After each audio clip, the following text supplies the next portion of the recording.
Como todos los hombres de la biblioteca, he viajado en mi juventud. He peregrinado en busca de un libro. ¿Acaso del catálogo de catálogos?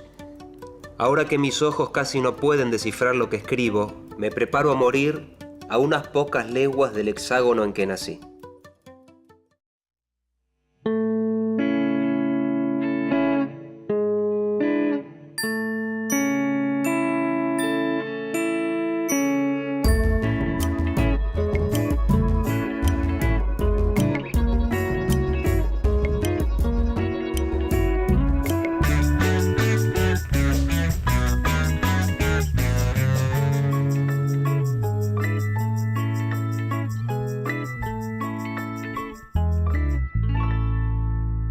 Claves de lectura.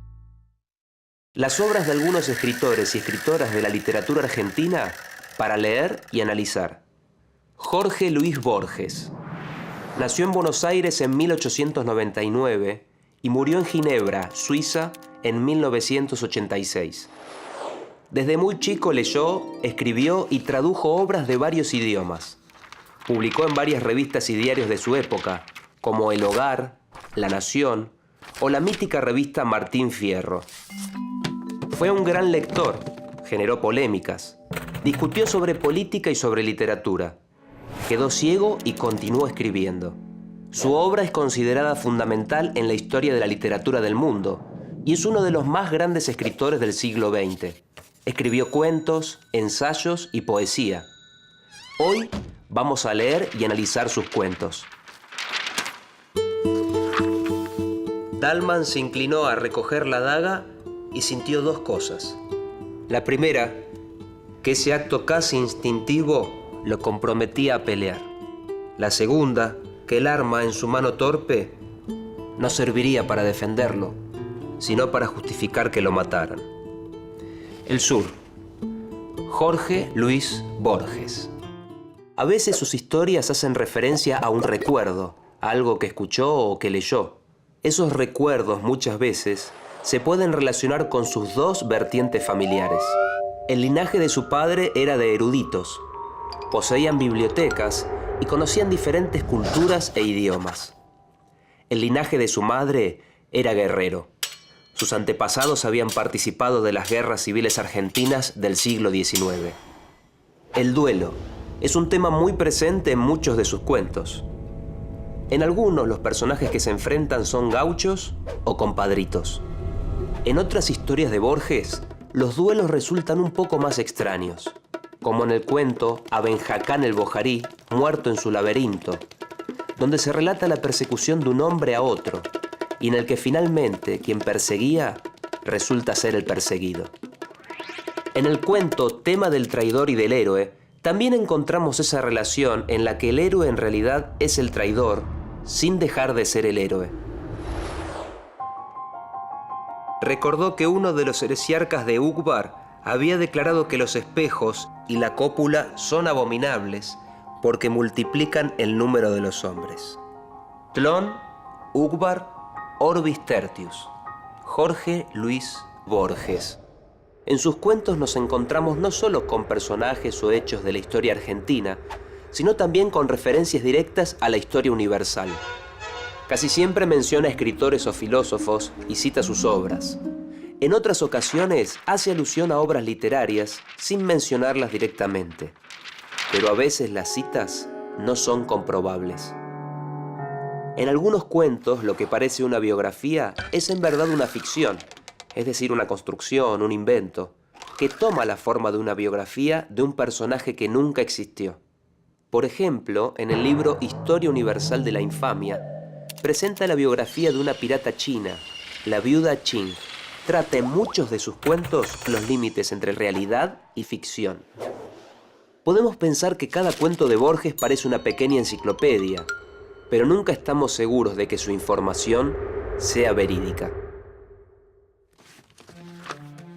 En la parte inferior del escalón, hacia la derecha, vi una pequeña esfera tornasolada, de casi intolerable fulgor. Al principio la creí giratoria, luego comprendí que ese movimiento era una ilusión, producida por los vertiginosos espectáculos que encerraba. El diámetro del Aleph sería de 2 o 3 centímetros. Pero el espacio cósmico estaba ahí, sin disminución de tamaño. El Aleph. Jorge Luis Borges. Muchos de sus cuentos forman parte del género fantástico. Cuando los comenzamos a leer, parece que pudiéramos reconocer en ellos el mundo que habitamos, casi real. Pero de repente, ese mundo es intervenido por algo que desestabiliza esa realidad.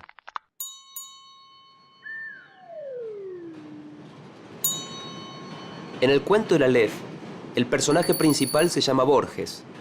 Es un hombre que está triste por la muerte de su amada y todos los años regresa a la casa en la que ella vivió para visitar a su familia. Si bien el personaje también se llama Borges, no es el autor, sino una construcción. Este es un recurso que utiliza Borges, el autor, para establecer un contexto que parezca real, es decir, presentar un mundo más parecido al nuestro. En el cuento El Aleph, Borges es conducido al sótano de la casa que visita todos los años, donde descubre un extraño objeto, desde el que puede ver todo el universo y todos los tiempos de ese universo. Ese objeto es el Aleph.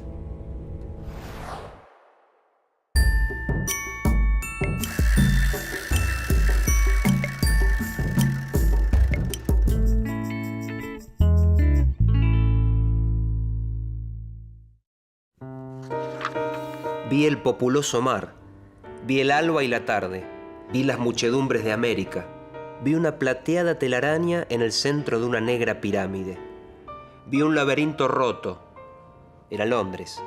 Vi interminables ojos inmediatos, escrutándose en mí como en un espejo. Vi todos los espejos del planeta y ninguno me reflejó. El Aleph. El Aleph es la representación del infinito.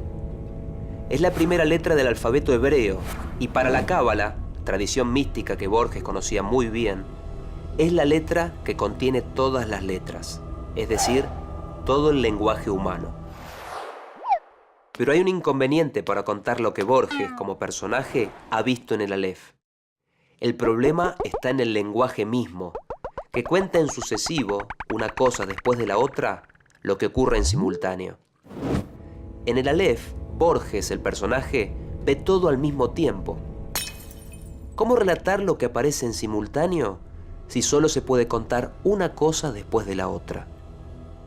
Los cuentos de Borges, el autor, parecen sugerir que ante la imposibilidad de encontrar las leyes que rigen el orden del universo, el ser humano creó su propia realidad y la ordenó según leyes y fórmulas que, inventadas por él, puede llegar a conocer. Los temas del orden y el caos son claves para la lectura de los cuentos de Borges. Tsui Pen diría una vez: me retiro a escribir un libro. Y otra: me retiro a construir un laberinto. Todos imaginaron dos obras.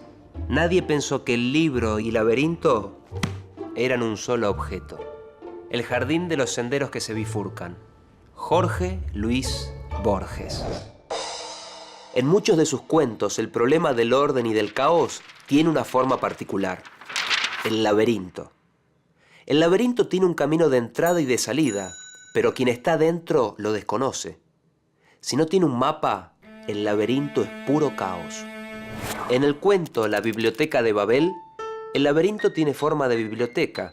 Nadie conoce dónde empieza ni dónde termina.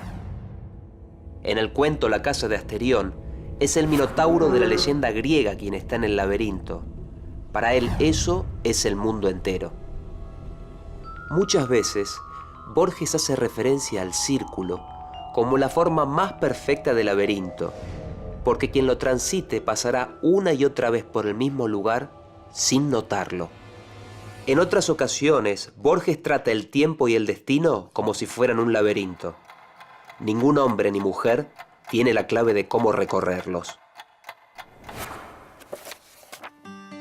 El propósito que lo guiaba no era imposible, aunque sí sobrenatural. Quería soñar un hombre, quería soñarlo con integridad minuciosa e imponerlo a la realidad. Con alivio, con humillación, con terror, comprendió que él también era una apariencia, que otro estaba soñándolo. Las ruinas circulares. Jorge Luis Borges.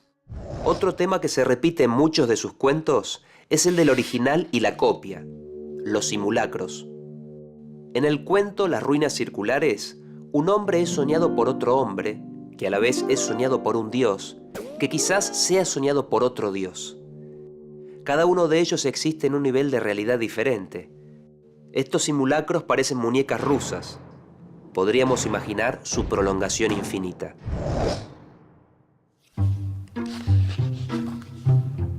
Desvarío laborioso y empobrecedor el de componer vastos libros.